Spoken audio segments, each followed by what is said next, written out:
me introduce three amazing Chief Human Resource Officers in their respective organizations.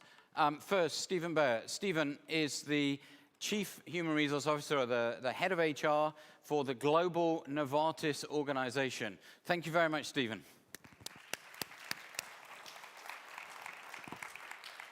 Okay, I introduced Steven first because Novartis is the organization that sponsors Amy as well for many, many years. So I think we'll be starting with something between the two of you, because I know the two of you know each other as well. So thank you, Steven.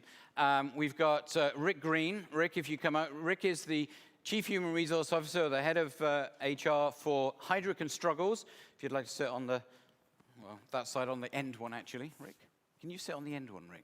It will make the balance a lot better. Okay. You'll notice why in a moment. No.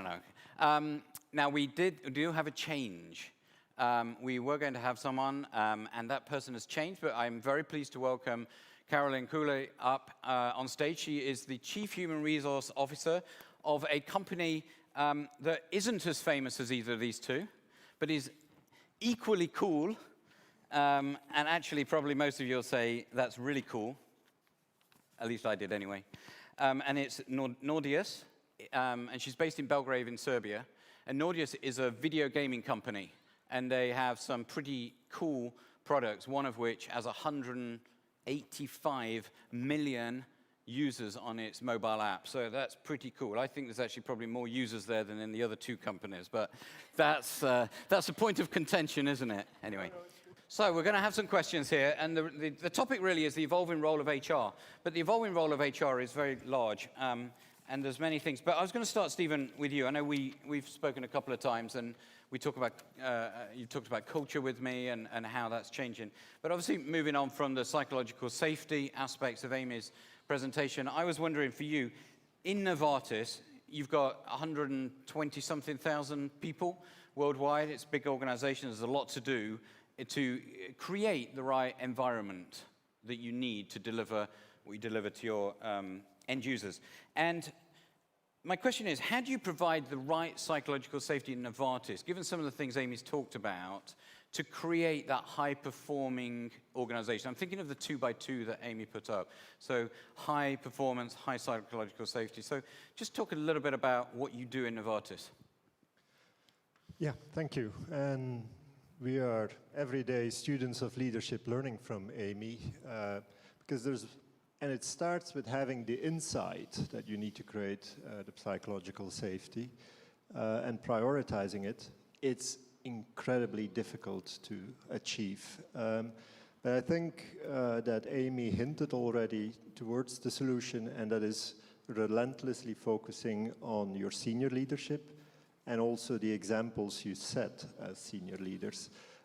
So we're currently working on a journey for our 300 executives to what we call unboss the organization and also create a culture of curiosity. And that's going to take a little bit of time to really switch that behavior, but we're really holding our senior leaders accountable to start to empower, to really lead as servant leaders. In order to do that, we're using actually digital solutions to give constant feedback so the teams can give their leader feedback on how he or she's doing. I just went through that myself, quite painful, but quite powerful. So that's interesting. So unbossing, empowering the boss, and giving almost real-time feedback, and given that digital is a world that we live in, that it can be very immediate as well. But Caralyn, I know we talked about your organization, so just to give a little bit of context, she's from, the office is based in Serbia, Belgrade. As soon as Caralyn talks, you'll know that she's not Serbian or anywhere in the Eastern European region, but I'll leave that for you to handle. But in the mobile gaming industry, it's clearly a very fast-paced industry. We've seen the sort of mega games that come up and there's huge sales and then they drop off a cliff and companies can have real problems. But Nordeus has managed to sustain some of that. So clearly something's happening in the way that the organization's managed, run, led, and it's an owner-managed company. So it's not on the stock market, so it's different, it's small, it's 175 employees. It's got maybe you want to describe a little bit about this empowerment that your bosses give in the psychological safety and culture that you've created. And just tell them a little bit about the ratio of HR to people, because I think this was really indicative of what's happening in the organization. Sure, I'm happy to, and I'm American, living in Serbia. So I think the whole concept of psychological safety is so important, and I've been lucky to see it firsthand at Nordeus, where we are 175 people in one location, and I think that gives us the ability to shape the culture and keep the culture in a really unique way. As you mentioned, we're privately owned, and our founders are still heavily involved, and their openness and ability to share their mistakes and be very open about when we win, when we lose, how that feels, and to invite people into that, I think has created a foundation where others are welcome to do the same, which I think is unique and a really exciting place to innovate, and I think great ideas come from that.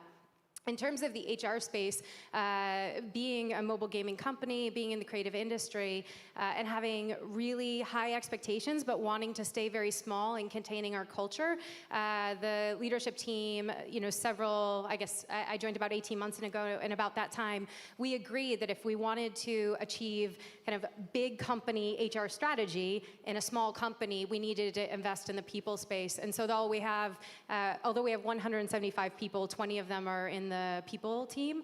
So we work around the clock and very heavily in this space and building unique programs, innovative experiences for our employees that mirror the feel of working for a gaming company. So obviously very, very nimble and a bit different. We're going to come back to the agile piece. Certainly some of the things that Amy talked about how to manage failure and innovation within that environment. I want to come back to that, but Rick, just to bring you into the conversation. So Heidrick & Struggles partly isn't 126,000 employees, and it's not 175, so you can help us with that one. I know how many it is, but I'm sure you want to help the organization. Think about that in the context of this sort of double question. But firstly, if you could describe the culture, because I think many of this audience will know of Heidrick & Struggles, but from a very different point of view to how you see it as the head of HR. And how do you measure that culture? Sure. Let me talk briefly about, our firm. So Heidrick & Struggles is about 65 years old. Our founding partners actually founded the retained executive search industry. They were McKinsey consultants who did some work for a CEO in Chicago who said, "You've given me a great strategy, but I don't have the talent to execute it, so now what am I going to do?" And our firm and ultimately the retained search industry was founded through that engagement. Our firm today is about 1,600 employees worldwide. We're actually down from 1,800 employees about 4 years ago when the current management team came in. There was a strategic choice we made. In part, we outsourced some of our research operations. We also looked at the organization. We said, look, we have for too long focused on revenue and the top line and not sufficiently focused on how we actually manage a dollar or a pound or a euro when it comes in the door. And it's time to start doing that better. So that's been a big part of our focus and a big part of the culture that we've looked to create over the last few years. It's a probably not so well kept secret that the major executive search firms are not themselves by definition overly progressive. In fact, one of the challenges that we had was continually being asked by clients to introduce diverse slates of talent at the board level for CEOs, CFOs, CHROs, and other senior leaders, and to be very blunt about it, sending two white men who are about the same age to the engagement. And we would then have boards coming back and saying, well, how are you going to tap into the talent that I'm looking for and I need to represent my marketplace and the organization I'm creating? So a major thrust in our culture over the last 4 years has been on diversity and inclusion. And it's taken a variety of forms. We have a program we call Accelerating Women's Excellence, where we invited 23 of our top female partners around the world to come through a one-year program where they go through classroom training and they have an executive coach and they have a sponsor. Of the 23 partners, 19 of them have a male sponsor. Why did we do that? It's impossible to change the dialogue on gender diversity by talking only to women. And so by bringing senior men into the conversation, we've significantly started to accelerate the way we're thinking about diversity, and it has just spawned a whole series of initiatives. So there's other changes we may talk about over the conversation on culture, but I say for us, probably the major thrust has been on D&I. Okay, fantastic. Let's just, we'll come back to the measurement thing. I'm going to come back to you, Stephen, in a moment. But firstly, the agility question. So just linking back to what Amy talked about. Certainly a little bit of small context. Amy's talked a lot about the ideas of failure and how do you bring innovation and creativity into failure and use that as a way to bring about change and success. I certainly have, in the technology space, in my time in IBM, come across situations where people use this whole thing of, we're allowed to fail fast, et cetera, and they forget the succeed bit on the end. In fact, I was in one meeting where one of the executives stood and said, failing fast is not an excuse for not succeeding. And I just wondered, in the mobile industry, because it's a very fast-moving industry, you have to be agile. How do you create that space where agility and the ability to innovate and be creative is pushed to the front, but as an HR leader, you have to also say it's not just about doing those things, it's actually about the output at the end, the success. Yeah, it's a great question. I think that I'm lucky to have spent this time in the creative space because it is a space where you try some crazy things, and sometimes you're really lucky and those succeed, and other times they don't. So we celebrate our failures. Like, we have a failure wall of all the games we've killed, and we have one hugely successful game, a bunch of games in development, and 35 games on a kill wall. And we talk about the things that we've learned from killing those games so that we can take them and apply them and reuse the things that were great about them and the technologies to new programs. From a people perspective, we're constantly encouraging that, right? So like ideas about kill walls and celebrating these small successes. When we killed a game recently, we did it over a champagne toast to show people that it was okay to kill something that you really, really cared about when you saw that the measurement showed it wasn't going to be successful long term. And then we adopt that same way of thinking at the people team. So we're super open and transparent about what we're working on. We have a transparent roadmap that shows the projects that we have in process, which I think is uncommon in a people organization, to commit publicly to things you're working on. And when we miss a deadline or we decide to cancel something, we have to talk about it and explain why we've chosen to move on. So I think it's about enabling the various functions to do it, but you yourself doing it as well and demonstrating it. So your team is 20 people out of 175. That's a 1-to-9 ratio. I'm pretty sure, Stephen, you don't have one HR person for every 9 Novartis employees. You obviously have a different ratio, and that's all fine in your organization. But the question is, and this whole topic is about the evolving role of HR. How do you help your however many HR people evolve to become agile at the same time as you're helping the business to change its approach to agility? I think it starts by really knowing why we come to work every day. So if people are inspired by the work that they do, and they feel supported in bringing their best to work, you already get a lot done. Then it's, of course, helping them to develop the critical skills, because we talked about it before, as a function, we only live up to the expectation if we're truly proactive. Mm-hmm. And being proactive means that you understand today's reality, but that you also have a good insight in where an organization needs to move in the next 2 to 3 years, so that you can start to anticipate how you need to evolve your organization. More important, what kind of people you will need at the table, but also how your culture needs to already support the ambition that you have. And that's where we're doing a lot of work with the HR team to really put them at every level through simulations and put them in the seat of a business leader. So we're not training HR skills. We have a program called Chromium, so CHROmium, and we take them a week through a simulation as if they are leading a business, so that they already step in the shoes of a business leader to start thinking that way. So helping HR people know and understand the roles of the business leaders so that they can be more appreciative, empathetic, and guiding them through whatever they're going through at that point in time. And Rick, what do you do in Heidrick & Struggles? You mentioned that there were 1,800, 1,600, quite a bit of business reorganization and shift purposefully, strategically, but then HR has a role to help build that organization to be more successful in the future. What have you done in the last couple of years to help that? Yeah, we've done a few things. One of the things we did is we've now got a team. Our ratio is about 1 to 50, and we now have a team that is made up of 20% people, including myself, who came over from the business, and it helps immensely to have conversations as the head of our Europe business or the head of our Germany business or the head of our global technology business to sit down with somebody who actually understands and grew up within that part of the organization. So that's one of the things that I think has helped quite a bit with the dialogue.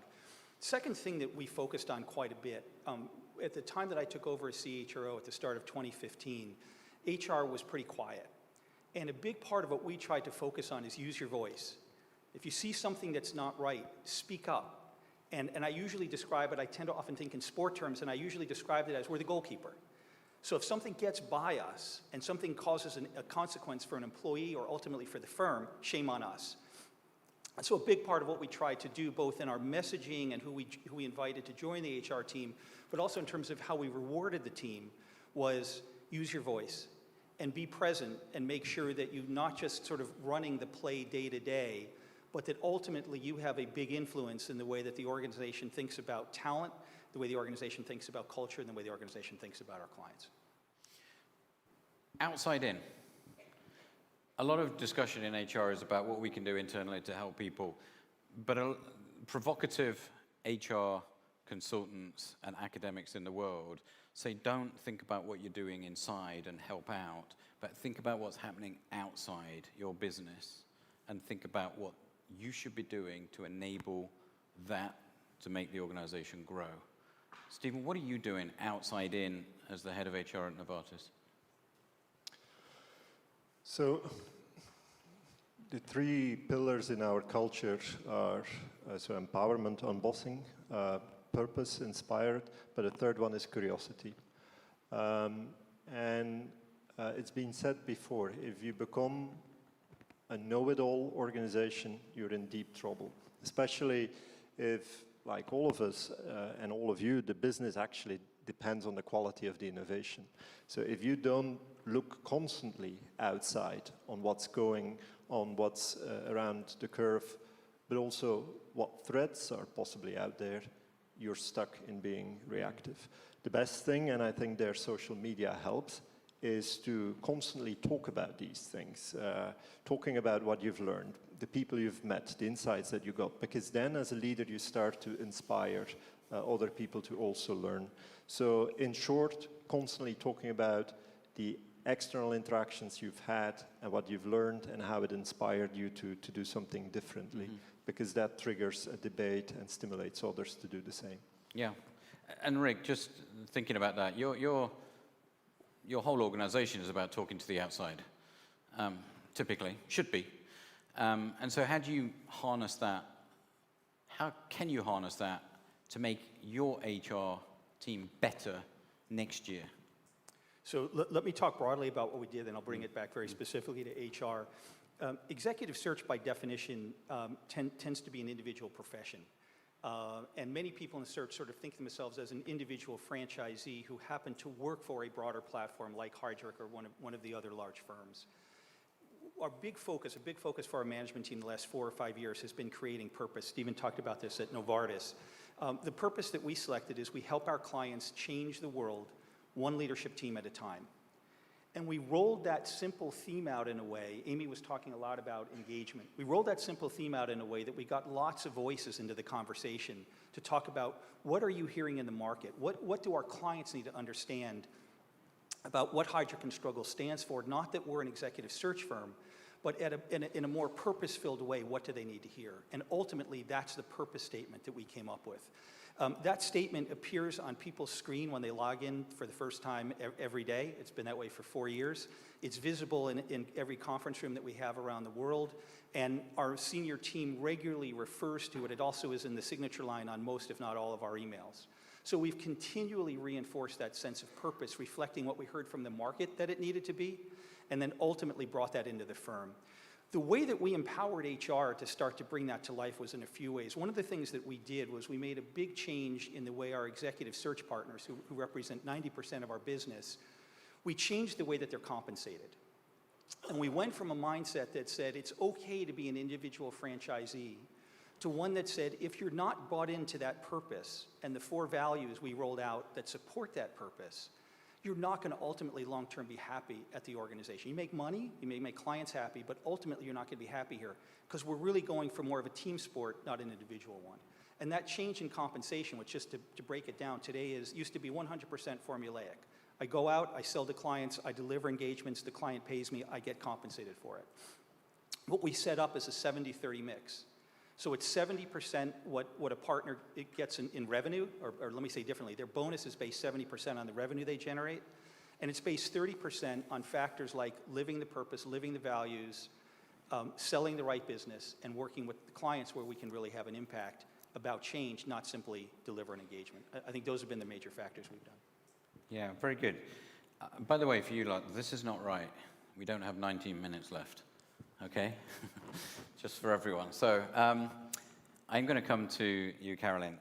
So Caralyn's had a very interesting career, and just to set this one up, you work for a gaming company, 175 people, 18 months building it up. You've worked for Jet.com, which was purchased by Walmart for $3 billion, a disruptive industry in the retail space. You worked for Amazon and built, as part of your career there, built a 15,000-person organization in Poland from scratch as part of the Amazon empire. So HR clearly had a role in those. And we can all imagine that there's a role around recruitment or setting processes up and things like that. That's the traditional way. But the evolving role of HR isn't like that in the future. So what have you learned in the last 6 years that you would say to these people here, this is what it's like in fast-paced, different, disruptive organizations? Okay. I think that I have been really lucky to work at some incredible organizations, and I've learned a ton in each of them and enjoyed each of them. If I were going to look at the common piece and what I would advise someone trying to be successful in any one of those environments is to remember that you're a leader first. The reason that I think I was successful, and I think several people that I've learned from have been successful, is by when you walk in the room into these stressful business meetings where very difficult decisions are being made that impact, tens of thousands of people and hundreds of millions of dollars, and you need to make these decisions quickly. It's about being one team of leaders making great business and people decisions together. So I always think that if somebody walks into a room and is able to pick out that I'm the HR person, I'm failing. I should be another leader in that room, just as capable to speak to our finances, our business strategy, our marketing, our customers, and I would challenge any business leader I'm working with to be able to do the same in the people space. So really making sure that we're all operating as one team and able to meet those challenges together, whether it's a small startup that's scaling, an enormous company that's entering a country, or a mobile gaming company that's trying to make the world happy. I think being a leader is being a leader, and that would be my advice. So being a leader is most important. Rick, a similar question to you, but let me just reflect it back appropriate to your organization, which is, HR's been around for a long time. Your organization has been recruiting business leaders in all sorts of capacities, including human resource leaders.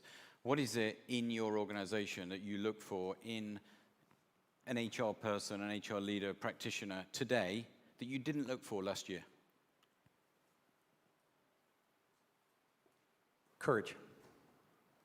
Courage. I talked a little earlier that a lot of the focus that we've had in HR over the last 4 years has been bringing out the voice of HR into conversations, not shying away, not sort of hiding when there's something that might be painful or controversial to go through. I'd say the number one characteristic we've looked for is courage. Okay, excellent. And Steven, I see you nodding. We talked a little bit the other week about the ambitions of the company and HR's role being how to bring the ambitions of the company through to the culture of the company and then the behaviors of leaders. And as a HR professional, it's important to help that become a reality. So what behavior, one behavior, do you think HR needs for the future? Can only pick one. If you would agree, curiosity. I think if you're curious and you constantly ask tons of questions, you get such a powerful insights which will enable you to be a very credible and thoughtful partner to the business. Excellent. So we've got be a leader, or act like a leader, have curiosity, and have courage. So some great tips there. Final question then. Rick, I think you missed this morning. One of the keynote speakers, said that HR is dead. The next speaker, I don't know if Mark's still around, but he said, oh, thank you, Mark. He said that he would say it's HR is dead, long live HR. I said, let me pick up on the long live HR one, because the other one might be a short answer. What does, in your view, this is a question to all three of you, and we'll go quickly through all three. So Steven, starting with you, how does HR live long? Well, I think you should never go into the job in terms of motivation to live as long as possible. I've always gone into a job with a goal to make myself redundant. But we spend 18 billion a year on people as a company. That's a massive investment. So we need to make sure that when you're in a knowledge business and in a people business, when people are your biggest asset, you do that incredibly well. And so what I've seen is HR has evolved from being personnel, so people, to being business, to now being both. We have two customers. We need to create a unique experience for our people, and we need to really understand our business and bring those two together. And it's a very difficult job to do, and as HR, we all have to step up there. Very good. Caralyn, same question. Yeah, and I touched on this a little in my talk, so I might be repetitive for those that joined. But I think HR, we have a history of saying, like, I see a best practice, or I hear about something else that was done really well somewhere else, and then I go and implement it as is, copy paste into my organization. And I've certainly run into that. I did that early in my career, and even now people will come up to me and say, oh, you worked at Amazon. I heard they do this. Can you teach me how? I'm going to go do it. And I think that is where we can run into real trouble on the longevity of HR. What we need to do is to understand the needs of our people and our organizations and design specifically for them and create unique solutions that meet their needs. And as HR professionals, we're smart enough to do it. We just have to challenge ourselves to do it, to understand the problems and solve for those. Perfect. And Rick, finally, in Heidrick & Struggles, again, your own many years of experience, both recruiting and working with HR.